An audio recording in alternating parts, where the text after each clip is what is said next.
অবশেষে কলকাতায় আটক হাদিকে হত্যার নির্দেশদাতা স্বীকার করছেন পুলিশ। 24-এর গোপন অনুসন্ধানে চাঞ্চল্যকর তথ্য ফাঁস। নির্বাচনে বিএনপির নতুন সমীকরণ, বিএনপিকে পেছনে ফেলতে জামায়াতের মাস্টার প্ল্যান। এতক্ষণ শুনছিলেন সংবাদ শিরোনাম, এখন জানাবো বিস্তারিত। ইনকিলাব মঞ্চের আহ্বায়ক শহীদ শরীফ ওসমান হাদি হত্যাকাণ্ড বাংলাদেশের সাম্প্রতিক রাজনৈতিক ইতিহাসে সবচেয়ে আলোচিত ও বিতর্কিত ঘটনাগুলোর একটি। এই হত্যাকাণ্ডকে ঘিরে তদন্ত যত এগিয়েছে ততই বেরিয়ে এসেছে চাঞ্চল্যকর সব তথ্য, অভিযোগ ও পাল্টা অস্বীকার।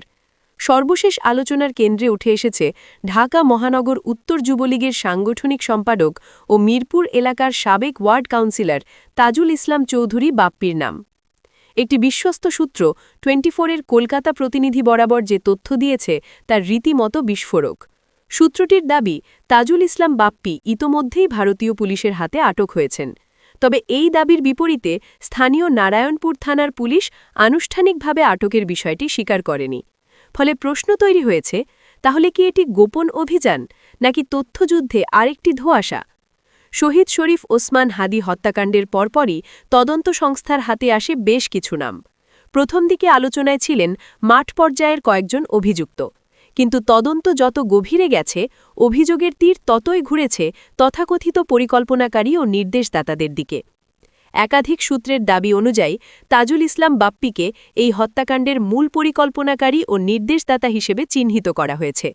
অভিযোগে বলা হয়, তিনি সরাসরি ঘটনাস্থলে উপস্থিত না থাকলেও পুরো অপারেশনটি পরিচালিত হয়েছে তার নির্দেশনা অনুযায়ী। যদিও এসব অভিযোগ এখনও আদালতে প্রমাণিত হয়নি এবং সংশ্লিষ্ট কোনো পক্ষ আনুষ্ঠানিকভাবে দায় স্বীকার করেনি। সূত্রের ভাষ্যমতে তাজুল ইসলাম বাপ্পি দীর্ঘদিন ধরেই ভারতের কলকাতায় অবস্থান করছিলেন। 24-এর গোপন অনুসন্ধানে জানা যায়, কলকাতার রাজারহাট ওয়েস্ট বেরাবেরি মেঠোপাড়া এলাকার ঝনঝন গলিতে অবস্থিত একটি 4তলা ভবনের প্রথম তলার A3 ফ্ল্যাটে তিনি আত্মগোপনে ছিলেন বলে দাবি করা হচ্ছে। অনুসন্ধানী টিম সরেজমিনে ওই এলাকায় গিয়ে তাজুল ইসলাম বাপ্পির সরাসরি উপস্থিতি নিশ্চিত করতে না পারলেও তার দলীয় পরিচয়ধারী কয়েকজন কর্মী ও পরিচিত মুখকে সেখানে দেখা গেছে এমন তথ্য উঠে এসেছে। স্থানীয়দের কেউ কেউ নাম প্রকাশ না করার শর্তে জানান, ওই ফ্ল্যাটে মাঝে মধ্যে বহিরাগত লোকজনের যাতায়াত ছিল এবং নিরাপত্তা ছিল তুলনামূলক কড়া। সবচেয়ে আলোচিত দাবি হল, ভারতীয় পুলিশ তাঁকে ওই ফ্ল্যাট থেকেই গ্রেপ্তার করেছে। তবে ভারত সরকার বা সংশ্লিষ্ট আইন শৃঙ্খলা বাহিনীর পক্ষ থেকে এ বিষয়ে কোনো আনুষ্ঠানিক স্বীকৃতি দেওয়া হয়নি। একইভাবে বাংলাদেশেও সংশ্লিষ্ট থানাগুলো সরাসরি নিশ্চিত বা অস্বীকার কোনোটিই স্পষ্টভাবে করেনি। নারায়ণপুর থানার এক দায়িত্বশীল কর্মকর্তার নাম প্রকাশ না করার শর্তে বলেন, আমাদের কাছে এই মুহূর্তে এমন কোনো লিখিত বা অফিসিয়াল তথ্য নেই যে তিনি আটক হয়েছেন, তবে তদন্ত চলমান। এই নীরবতাই প্রশ্নকে আরও ঘনীভূত করেছে। সাধারণত সীমান্ত পেরোনো উচ্চ প্রোফাইল গ্রেপ্তারের ক্ষেত্রে দুই দেশের মধ্যেই কোনো না কোনো পর্যায়ে আনুষ্ঠানিক যোগাযোগ দেখা যায়, কিন্তু এখানে দৃশ্যমান নীরবতা অনেকের কাছে গোপন সমন্বয়ের ইঙ্গিত বলেও ব্যাখ্যা করা হচ্ছে। হাদি হত্যাকাণ্ডের একাধিক আসামি ভারতে অবস্থান করছেন এমন অভিযোগ আগেও উঠেছে, যদিও ভারত সরকার আনুষ্ঠানিকভাবে এমন অভিযোগ স্বীকার করেনি। কূটনৈতিক পর্যায়ে বরাবরই বলা হয়েছে, কোনো নির্দিষ্ট তথ্য বা প্রমাণ ছাড়া এমন অভিযোগ গ্রহণযোগ্য নয়। তবে অনুসন্ধানী সাংবাদিকতা ও বিভিন্ন সূত্র বলছে, সীমান্তবর্তী এলাকা ও কলকাতা কেন্দ্রিক কিছু স্থানে বাংলাদেশের কয়েকজন রাজনৈতিকভাবে প্রভাবশালী ব্যক্তি আত্মগোপনে ছিলেন বা আছেন এমন সম্ভাবনাকে পুরোপুরি উড়িয়ে দেওয়া যাচ্ছে না। সূত্রের আরেকটি গুরুত্বপূর্ণ দাবি, তাজুল ইসলাম বাপ্পিকে বাংলাদেশে ফিরিয়ে আনার প্রক্রিয়া শুরু হয়েছে। তবে এক্ষেত্রেও আনুষ্ঠানিক কোনো নথি বা ঘোষণা সামনে আসেনি। আন্তর্জাতিক আইন অনুযায়ী প্রত্যর্পণ একটি দীর্ঘ ও জটিল প্রক্রিয়া, যেখানে আদালত, স্বরাষ্ট্র মন্ত্রণালয় ও কূটনৈতিক সম্মতির প্রয়োজন হয়। আইন বিশেষজ্ঞরা বলছেন, গ্রেপ্তারের দাবি সত্য হলেও তাকে দেশে আনা মানেই তাৎক্ষণিক কোনো শাস্তি কার্যকর হবে এমনটি বলা আইনগতভাবে সঠিক নয়। বিচারিক প্রক্রিয়া ছাড়া কিছুই চূড়ান্ত নয়। এই মামলাটি কেবল একটি হত্যাকাণ্ড নয়, অনেকের কাছে এটি রাষ্ট্রীয় ন্যায় বিচার, রাজনৈতিক প্রভাব ও প্রশাসনিক স্বচ্ছতার পরীক্ষা। যাদের বিরুদ্ধে অভিযোগ উঠছে তারা কেউই সাধারণ অপরাধী নন, বরং কেউ সাবেক জনপ্রতিনিধি, কেউ সাংগঠনিক দলের সংগঠক। এ কারণে জনমনে প্রশ্ন, তদন্ত কি স্বাধীনভাবে এগোচ্ছে? বড় নামগুলো কি সত্যিই আইনের আওতায় আসবে, নাকি শেষ পর্যন্ত দায় চাপানো হবে কয়েকজন মাঠ পর্যায়ের অভিযুক্তের ওপর? তাজুল ইসলাম বাপ্পি আদৌ গ্রেপ্তার হয়েছেন কিনা এর আনুষ্ঠানিক নিশ্চিতকরণ নেই।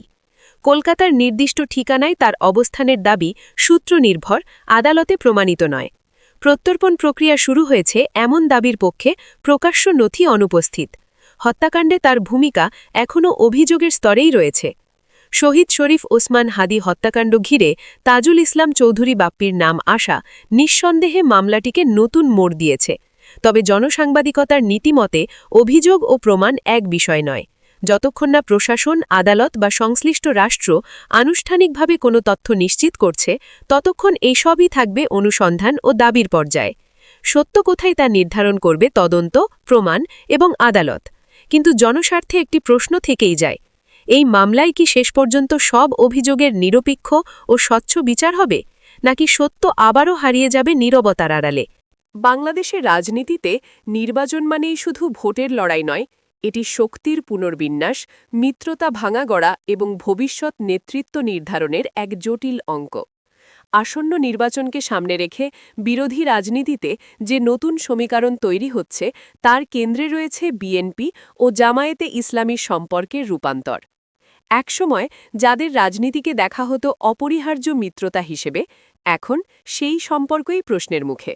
রাজনৈতিক বিশ্লেষকদের একটি অংশ মনে করছেন, বিএনপিকে ধীরে ধীরে পেছনে ফেলে বিরোধী রাজনীতির নেতৃত্ব দখলে নিতে জামায়াত একটি সুপরিকল্পিত কৌশল বা মাস্টার প্ল্যান নিয়ে এগোচ্ছে।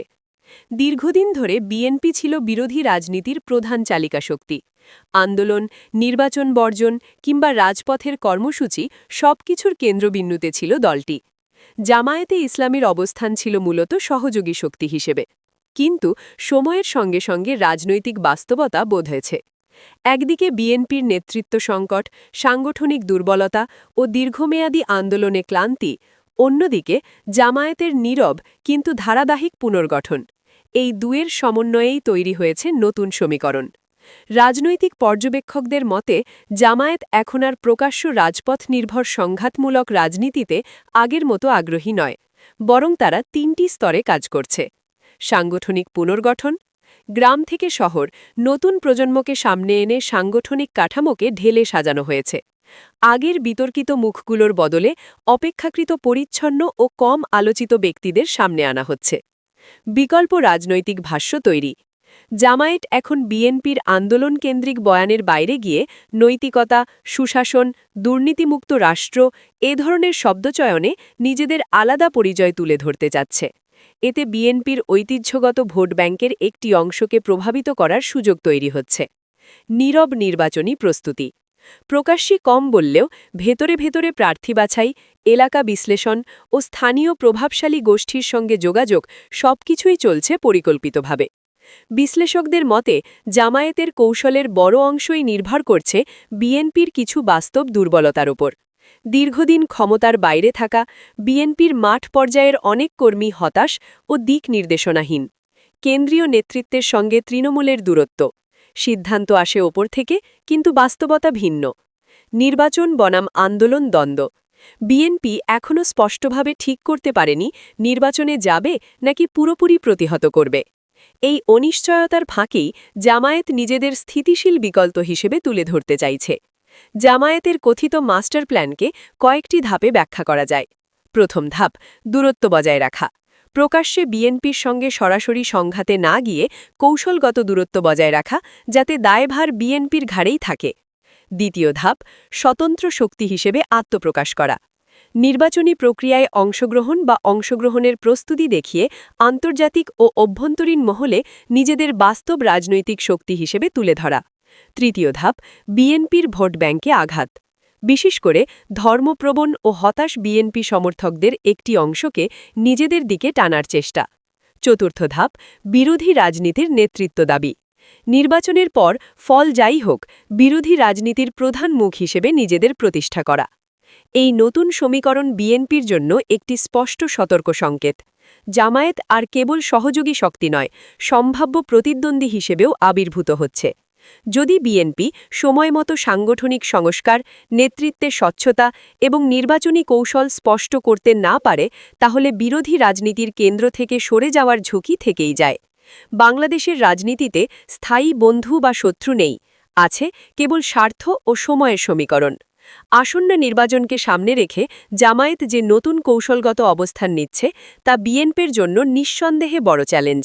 এই মাস্টার প্ল্যান কতটা সফল হবে তা নির্ভর করবে বিএনপির পাল্টা কৌশল, ভোটারদের মনোভাব এবং সামগ্রিক রাজনৈতিক পরিবেশের ওপর। একটি বিষয় নিশ্চিত, বিরোধী রাজনীতির মানচিত্র আর আগের মতো সরল নয়। খেলাটি এখন অনেক বেশি জটিল, বহুস্তরীয় এবং হিসাব নির্ভর।